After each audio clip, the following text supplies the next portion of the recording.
नमस्कार दोस्तों, मैं शिवम सर आप सभी का the star science by Shivam sir में आपका स्वागत करता हूं। ठीक, आज हम क्लास 12th जो कि बायोलॉजी चैप्टर फर्स्ट पुष्पी पौधों में लैंगिक जनन से संबंधित जितने भी महत्वपूर्ण प्रश्न हैं हम उन सभी को डिस्कस करेंगे। हमने एक वीडियो बना रखा है, ये हमारा पार्ट 2 है। पहले वीडियो हमने चार प्रश्न को हल किया है। अब यहाँ से हम आगे की तरफ बढ़ेंगे। जो भी इस चैप्टर में इम्पोर्टेंट क्वेश्चन है हम सभी को डिस्कस करेंगे एकदम डीप से, एकदम अच्छे से। ठीक, तो हमने पहला क्वेश्चन लिया है द्विनिषेचन या दोहरा निषेचन। क्या होता है दोहरा निषेचन? हमने यहाँ पे फिगर भी बनाया है। ठीक, उसके बाद इसको एकदम शॉर्टकट तरीके में यानी अच्छे से लिखा भी है। अगर आप इतना भी लिख देंगे आपको पूरा नंबर एग्जामिनर दे देगा। अगर इसका स्क्रीनशॉट लेना चाहते हैं तो ले सकते हैं आप। ठीक,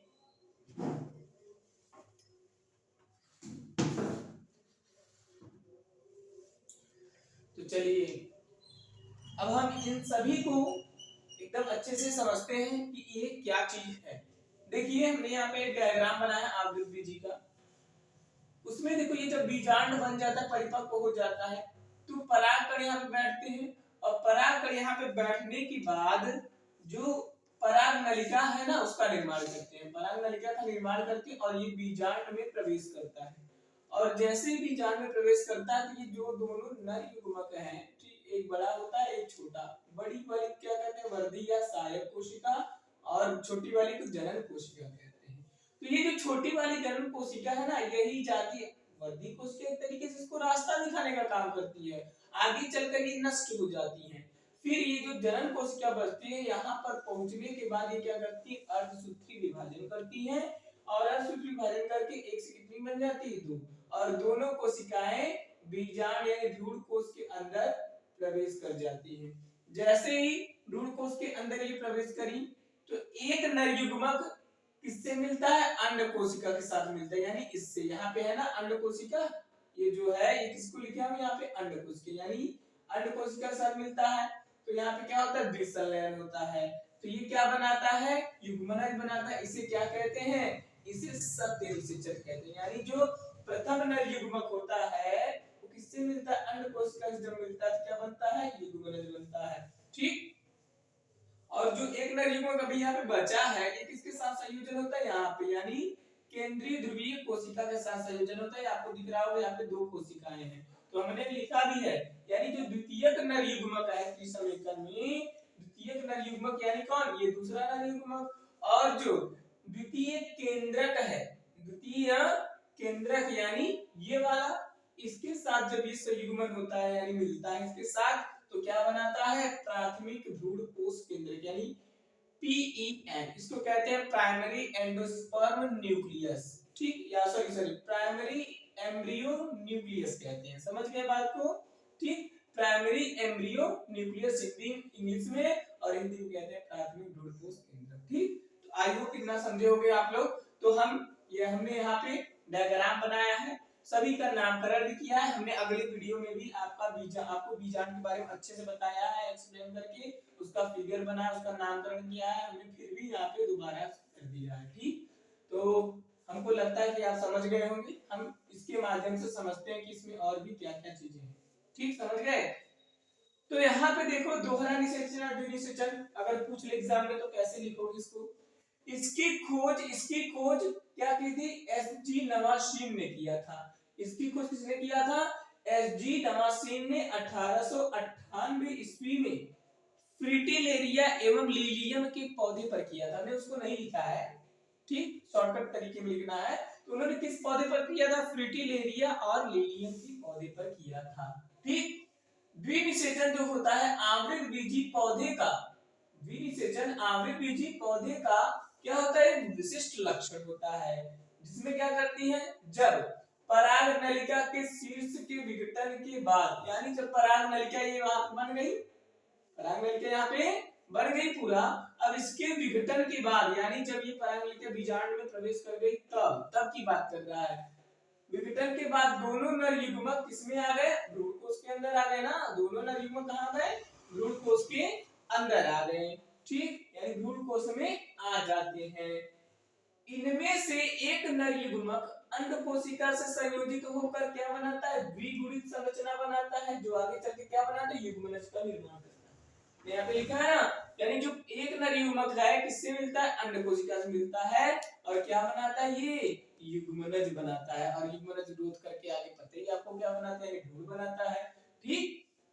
तो यही पर हमने लिखा है कि जो एक नर युग्मक होता है वो अंड कोशिका से संयोजित होकर द्विगुणित संरचना युग्मनज का निर्माण करती है, और इसे ही सत्य निषेचन कहते हैं, ठीक। इसे क्या कहते हैं, सत्य निषेचन कहते हैं। अगर एक आध नंबर का पूछे सत्य निषेचन कहते हैं, किसे कहते हैं, तो आप क्या करोगे, प्रथम नर युग्मक जब अंड कोशिका के साथ संयोजन होता है उसे क्या कहते हैं, उसे युग्मनज बनता है, उसे क्या कहते हैं, सत्य निषेचन कहते हैं, ठीक। अब हम दूसरा नर युग्मक की बात करते हैं, दूसरे यानी तथा दूसरा नर युग्मक द्वितीय केंद्रीय ध्रुवीय कोशिका के साथ संयोजित होकर क्या बनाता है, त्रिगुणित संरचना बनाता है, ठीक, त्रिगुणित संरचना बनाता है, यानी PEN प्राइमरी एम्ब्रियो न्यूक्लियस, यानी प्राथमिक भ्रूणपोष केंद्रक हिंदी में कहते हैं इसे, बनाता है, और इस क्रिया को त्रिसमेकन कहते हैं। इस क्रिया को क्या कहते हैं, त्रिसमेकन, क्योंकि तीन लोग भाग रहे हैं, समझ गए, यहाँ पर 2n है, यहाँ पे 1n है, तो त्रिसमेकन इसे ही कहते हैं। अर्थात दोनों ही नर युग्मक निषेचन की क्रिया में 2 बार भाग लेते हैं, अर्थात निषेचन की कितनी बार हुआ, 2 बार हुआ, अर्थात निषेचन कितनी बार हुआ, 2 बार होता है, और इसे ही दोहरा निषेचन या द्विनिषेचन या द्विबार निषेचन कहा जाता है। तो आप समझ गए होंगे अच्छे से, अगर नहीं समझे हैं अपने कॉपी में, अपने नोटबुक में इसे नोट कर लीजिए और अच्छे से पढ़ के चले जाइए। 100% आपको ये क्वेश्चन, ये सब जितना हम बता रहे हैं वीडियो में, आपको 100% क्वेश्चन देखने को मिलेगा इस चैप्टर से, समझ गए। इससे बाहर जितना वीडियो में हम बता रहे हैं, इससे बाहर पूछ ही नहीं सकता है वो, ठीक, समझ गए। तो अब हम अगली टॉपिक यानी अगला क्वेश्चन क्या है इस चैप्टर में इंपॉर्टेंट, हम उसको देखेंगे अगली स्लाइड पर। तो अब हम नेक्स्ट टॉपिक बात करते हैं, मादा युग्मकोद्भिद अथवा भ्रूणकोश का विकास, ठीक। ये क्या है, हमने शॉर्टकट तरीके में लिखा है, हम समझेंगे इसको, स्क्रीनशॉट पहले ले लो आप लोग, ठीक। तो हो गया होगा स्क्रीनशॉट। तो देखते हैं हमने क्या देखा, हमने बोला है कि गुरु बीजाणु जनन के फलस्वरूप बने अगुणित क्रियाशील गुरु बीजाणु मादा युग्मकोद्भिद की प्रथम कोशिका होती है। यानी तरीके से गुरु बीजाणु जनन हुआ, ये बना, ये बना, ये बना, ये जब 4 बन जाते हैं, माने एक होता है, एक विभाजन करता है, यानी समसूत्र विभाजन करता है, 2 बना, 2 से कितना बना, 4। अब जैसे ये 4 बनते हैं तो ये 3 क्या हो जाते हैं, नष्ट हो जाते हैं, ये 3 क्या हो जाते हैं, नष्ट हो जाते हैं। ये सब हमने नहीं लिखा है, तो वैसे समझ जाओ ये क्या है, प्राथमिक कोशिका है, किसका, गुरु बीजाणु का। ये विभाजन किया तो ये 2 बना, अब फिर विभाजन किया 2 से 4 बना, तो 4 जैसे बन जाते हैं तो नष्ट हो जाते हैं, और जो क्रियाशील कुछ गुरु बीजाणु है, ठीक, वो जो बच जाते हैं तो उसमें क्या होता है, विभाजन होता है, उसमें कौन सा विभाजन होता है, समसूत्री विभाजन होता है। कौन सा विभाजन, समसूत्री विभाजन होता है। अब जैसे ही समसूत्री विभाजन इसमें हुआ तो एक से कितना बनेगा, 2 कोशिकाएं बनेंगी या 2 केंद्रक बनेगा, ठीक, कितना बनेगा, 2 केंद्रक बनेगा, 2 केंद्रक बना। अब 2 केंद्रक बनने के बाद फिर से इसमें क्या होता है, फिर से डिवीजन होता है कुछ समय पश्चात, ठीक। जैसे ही 2 में बटेगा तो केंद्रक क्या होता है, दोनों ध्रुवों की ओर बढ़ जाते हैं, ऊपर एक नीचे हो जाती है।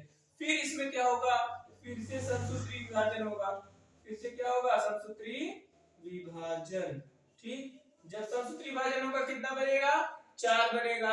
अब 4 जब बन जाता है तो 2 कोशिकाएं ऊपर यानी प्रतिमुख कोशिका की निभाग की तरफ, और 2 कोशिकाएं बीजांड द्वार की तरफ हो जाती हैं। फिर से इसमें क्या होता है, पुनः यानी पुनः क्या होता है, समसूत्री विभाजन होता है। अब जब समसूत्री विभाजन होता है कितना बनता है, 4 से 8 बन जाती हैं। अब जब 4 से 8 बन जाती है तो 4 कोशिकाएं निभाग की तरफ और 4 कोशिकाएं बीजांड द्वार की तरफ। अब जब 8 केंद्रकों का निर्माण हो जाता है तो तो यहाँ से एक कोशिका यहाँ से और एक कोशिका यहाँ से, या सॉरी कह सकते हो आप, एक केंद्रक यहाँ से एक केंद्रक यहाँ से भ्रूण कोश के मध्य में आके मिलती है। ठीक, भ्रूण कोश के मध्य में आकर मिलती है, जिसे क्या कहते हैं, केंद्रीय ध्रुवीय कोशिका। ठीक, केंद्रीय ध्रुवीय कोशिका कहते हैं। समझ गए?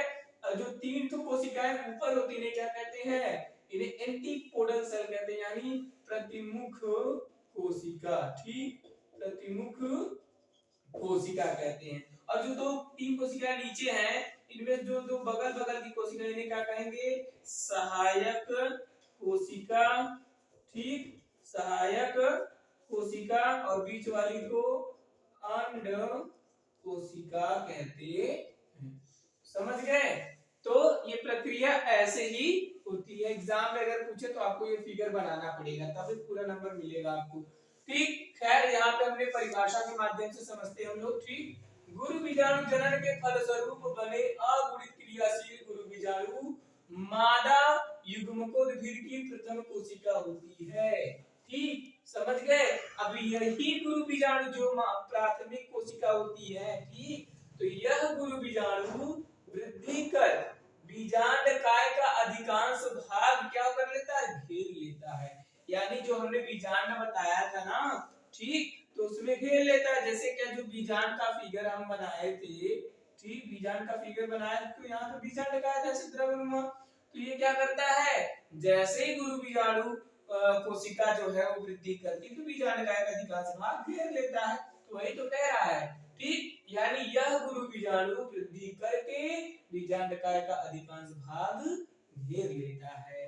ठीक, तथा इसका केंद्रक क्या करता है, समसूत्री विभाजन करके 2 संतति केंद्रक बना लेता है। यानी 2 संतति केंद्रक बन गया यहाँ पे समसूत्री विभाजन करके। ठीक, आगे देखिए क्या है कि दोनों केंद्रक दोनों ध्रुवों की ओर बढ़ने लगते हैं। यानी ये जो दोनों केंद्रक है ये किधर बढ़ने लगते हैं, दोनों ध्रुवों को, एक ध्रुवीय हो गया एक ध्रुवीय हो गया, दोनों ध्रुवों की ओर बढ़ने लगते हैं। फिर बढ़ जाते हैं, जब यानी बढ़ने लगते हैं तो उसके बाद यानी फिर से ये क्या करते हैं, फिर ये समसूत्री विभाजन करके कितना बन गए, 4 संतति केंद्रक बना लेते हैं। ठीक, यानी 4 तो बन गया। अब 4 तो जब बन गया तो 2 यानी चारों केंद्रक जो होते हैं दोनों ध्रुवों की ओर वो भी चले जाते हैं। फिर से इन चारों में क्या होता है, फिर से समसूत्री विभाजन होता है और कुल 8 केंद्रक का निर्माण करती है या होता है। ठीक, अब जब 8 केंद्रक का निर्माण हो जाता है तो 4 केंद्रक यानी विभाग की तरफ और 4 केंद्रक बीजांड द्वार की तरफ हो जाते हैं। ठीक, समझ गए? और आगे देखिएगा कि विभाग तथा 4 केंद्रक बीजांड द्वार की तरफ, यानी इनमें से 4 केंद्रक किधर हो जाते हैं, निभाग की तरफ, और 4 केंद्रक बीजांड द्वार की तरफ आ जाती हैं। आगे देखिएगा, और फिर ये दोनों ध्रुवों से यानी इन दोनों ध्रुवों से एक एक केंद्रक खिसक कर कहां आएगा, भ्रूण कोश के मध्य में आएगा, जिसे क्या कहेंगे, जिसे कहते हैं केंद्रीय ध्रुवीय कोशिका, यानी जिसे केंद्रीय ध्रुवीय कहते हैं। ठीक, तथा 3 केंद्रक जो निभाग की ओर है, यानी यहाँ पे ये वाली, ठीक, इनको क्या कहेंगे, उन्हें प्रतिमुख कोशिका कहते हैं। तथा 3 केंद्रक जो बीजांड द्वार की ओर होती हैं, उनमें से 2 बगल बगल वाली कोशिका को क्या कहेंगे, सहायक कोशिका कहेंगे, और तथा बीच वाली कोशिका को अंड कोशिका कहते हैं। अतः एक परिपक्व बीजांड में कितने, या एक परिपक्व भ्रूण कोश के अंदर कितने, 7 कोशिका तथा 8 केंद्रक होती है। समझ गए बात को? अगर आपसे एग्जाम में ऐसा सवाल पूछे, ठीक, आपको कुछ नहीं करना है, बस फिगर बना देना है, कुछ नहीं होता, बस समसूत्री डिवीजन ही होता है, ये जान लो। बस आपको ये लाइन याद रखनी है कि गुरु बीजाणु जनन के फलस्वरूप बने जो अगुणित क्रियाशील गुरु बीजाणु जो होती है, ठीक, वो क्या करती है, वृद्धि करते हैं और वृद्धि करके बीजांडकाय का अधिकांश भाग घेर लेते हैं। अब जब बीजांडकाय का अधिकांश भाग घेर लिए तो उनमें क्या हुआ, समसूत्री विभाजन हुआ। अब जब समसूत्री विभाजन होता है तो एक से कितना बनी, दो बनी, दो बनी ना। अब दो बनी तो दोनों केंद्रक जो होता है वो दोनों ध्रुवों की ओर चला जाता है, यानी एक केंद्रक बीजांड द्वार की तरफ और एक केंद्रक निभाग की तरफ। फिर से इन दोनों केंद्रकों में क्या होता है, समसूत्री विभाजन होता है, जिसके परिणाम स्वरूप कुल 8 केंद्रकों का निर्माण होता है। ठीक, 8 केंद्रकों का निर्माण, सॉरी 4 केंद्रकों का निर्माण हो गया, 4 केंद्रकों का निर्माण होता है। और 4 केंद्रक का जैसे निर्माण होता है तो 2 केंद्रक यानी निभाग की तरफ चले जाते हैं और 2 केंद्रक बीजांड द्वार की तरफ चले जाते हैं। ठीक, अब फिर से इनमें क्या होता है, समसूत्री विभाजन होता है। फिर से समसूत्री विभाजन होने के बाद कितने बन गए, 4 से 8। अब जब 8 बन जाती है तो 4 केंद्रक निभाग की तरफ, 4 केंद्रक बीजांड द्वार की तरफ। ठीक, अब 4 जब इतना हो जाता है तो कुछ समय पश्चात यानी कुछ समय बाद क्या होता है कि एक कोशिका यहाँ से, एक केंद्रक यहाँ से निभाग बीजांड द्वार की तरफ से और एक केंद्रक निभाग की तरफ से दोनों खिसकती है और आके भ्रूणकोश के मध्य में मिलती है, जिन्हें क्या कहते हैं, केंद्रीय ध्रुवीय कोशिका कहते हैं। जो 3 कोशिकाएं निभाग की तरफ है उन्हें क्या कहते हैं, प्रतिमुख कोशिका कहते हैं।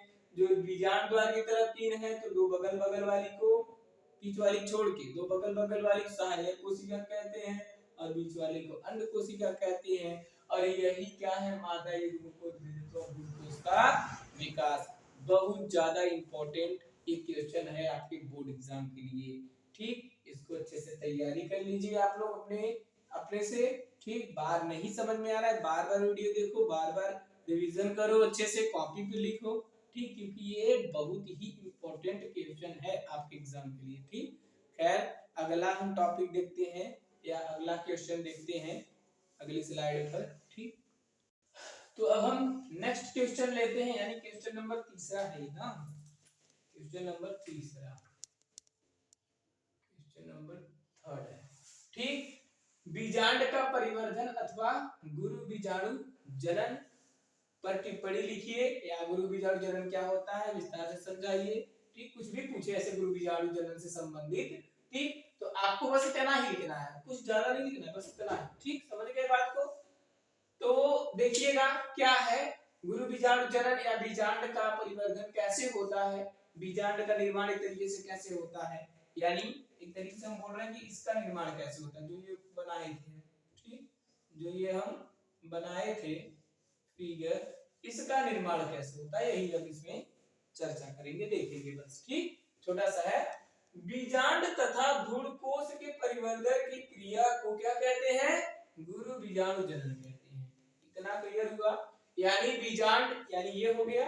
अब बीजांड के अंदर क्या होता है, भ्रूणकोश होता है ना, भ्रूणकोश के अंदर जितने कोशिका और केंद्रक वगैरह जो भी होते हैं उन्हीं कह रहा है, यानी बीजांड तथा भ्रूणकोश के परिवर्धन की क्रिया को क्या कहते हैं, गुरु बीजाणु जनन कहते हैं। अब देखिए क्या है, डीप से पढ़िएगा। गुरु बीजाणु जनन के समय, यानी जब गुरु बीजाणु का निर्माण हो रहा था उसके समय की बीजांडकाय के शीर्ष पर एक अधः स्तरीय कोशिका जो आकार में क्या हो जाती है, बड़ी हो जाती है। अब जब ये कोशिका आकार में क्या हो गई, बड़ी हो गई, तो ये जिस भी कोशिका के अंदर रहेगी तो उसका जितना जीव द्रव्य है वो कैसा हो जाएगा, गाढ़ा हो जाएगा। कैसा हो जाएगा, गाढ़ा हो जाएगा। और इसके अंदर जितने केंद्रक है ना स्पष्ट हो जाएंगे, यानी स्पष्ट से दिखाई देने लगेंगे। तो ये सब हमने नहीं लिखा है, अगर आप लोग लिखना चाहते हो तो लिख सकते हो इसी के बाद। यानी बीजांड काय के शीर्ष पर एक अधः स्तरीय कोशिका आकार में क्या हो जाती है, बड़ी हो जाती है, और जिसके कारण इसका जीव द्रव्य गाढ़ा हो जाता है और केंद्रक स्पष्ट दिखाई देने लगता है। समझ गए बात को। ठीक, और इसे क्या कहते हैं, इसे प्राथमिक प्रप्रसून कोशिका कहते हैं। ठीक, इसे क्या कहते हैं, प्राथमिक प्रप्रसून कोशिका कहते हैं। यानी कह रहा है कि जब बीजांड काय के शीर्ष पर एक अधः स्तरीय कोशिका होती है, जब वो आकार में बड़ी हो जाएगी तो इसका जीवत्र का कैसा हो जाएगा, गाढ़ा हो जाएगा और केंद्रक स्पष्ट दिखाई देने लगेगा। तब इसे क्या कहेंगे, तब इसे प्रप्रसू कोशिका कहते हैं। इतना क्लियर हुआ, आगे बढ़ते हैं। देखिएगा प्राथमिक प्रप्रसू कोशिका, अब उसकी बात कर रहे हैं, इसकी यानी प्राथमिक प्रप्रसू कोशिका की। प्राथमिक प्रप्रसू कोशिका विभाजित होकर या विभाजन करके, ठीक, प्रारंभिक द्वितीय कोशिका एक बनाती है। ठीक, एक क्या बनाती है, एक प्रारंभिक द्वितीय कोशिका बनाती है। तथा ये किधर बनाती है, बाहर की तरफ, यानी बाहर की तरफ क्या बनाएगा, क्या बनाएगा, प्रारंभिक द्वितीय कोशिका बनाएगा। समझ गए बात को, बाहर की तरफ क्या बनाएगा विभाजन करके, प्रारंभिक द्वितीय कोशिका बनाएगा। और अंदर की तरफ, यानी अंदर की तरफ क्या बनाएगा, अंदर की तरफ यानी भीतर की ओर, कह रहा है ना, भीतर की ओर या अंदर की तरफ बीजाणु जनन कोशिका बनाती। कौन सा बनाती है, बीजाणु जनन कोशिका बनाती है। ठीक, समझ गए बात को इतना। यानी कह रहा है कि प्राथमिक प्रप्रसू कोशिका जब विभाजित होती है यानी विभाजन करती हैं, तो दो कोशिकाओं का निर्माण करती हैं। इनमें से बाहर की तरफ प्रारंभिक द्वितीय कोशिका बनाती हैं और अंदर की तरफ बीजाणु जनन कोशिका बनाती है। ठीक, अब दोनों कोशिकाओं को हम देख लेते हैं, खत्म हो जाएगा टॉपिक हमारा। तो देखिएगा प्रारंभिक द्वितीय कोशिका यानी प्रारंभिक द्वितीय कोशिका एक या दो या कई बार विभाजित होकर क्या बनाती हैं, द्वितीय ऊतक बनाती हैं। समझ गए, क्या बनाती हैं, द्वितीय ऊतक बनाती है। और जबकि बीजाणु जनन कोशिका जो अंदर वाला हम बताए आपको, बीजाणु जनन कोशिका जो है ये बिना विभाजन किए ही, ठीक, समझ गए, ये बिना विभाजन किए ही गुरु बीजाणु मात्र कोशिका, गुरु बीजाणु मात्र कोशिका, इसको कहते हैं एमएमसी। समझ गए, इसको कहते हैं क्या, एमएमसी। अगर एमएमसी का फुल फॉर्म पूछ ले तो आपको क्या लिखना है, गुरु बीजाणु मात्र कोशिका, हिंदी में कहते हैं, इसको कहते हैं मेगास्पोर मदर सेल, यानी क्या कहते हैं, मेगास्पोर। ठीक, इसको कहते हैं मदर, और सी से क्या होता है आपका, सेल होता है। समझ गए, ये क्वेश्चन बहुत ज्यादा पूछता, मतलब ऑब्जेक्टिव में बन सकता है, तो आप इसको याद रखिएगा।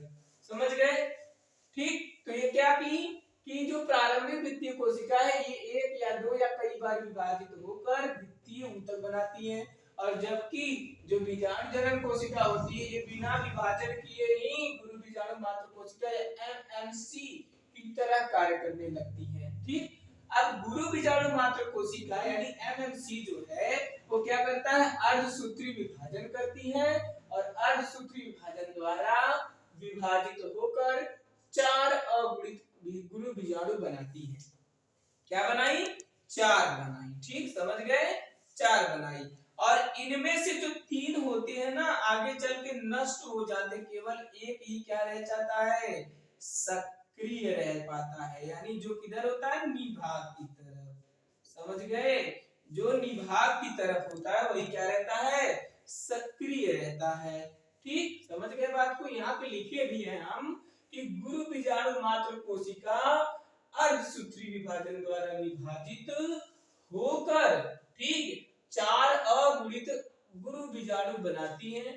इन चारों में से जो निभाग की ओर होता है, निभाग की ओर रहता है, ठीक, वह क्या रहता है, वह सक्रिय रहता है, और शेष 3 क्या हो जाते हैं, नष्ट हो जाते हैं।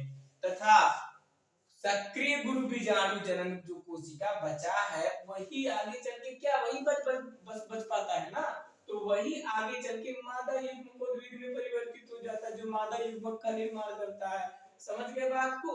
तो ये था आपका बीजांड का परिवर्धन या गुरु बीजाणु जनन, या आपसे एग्जाम में पूछ ले मादा युग्मकोद्भिद। समझ गए, तो लिखना है, कंफ्यूज नहीं होना है। इसको 1-2 बार देखो वीडियो और अच्छे से समझो। ठीक, समझ गए? आई होप आप लोग समझ गए होंगे। अब हम अगला क्वेश्चन देखते हैं कि हमारा और अगला क्वेश्चन क्या है।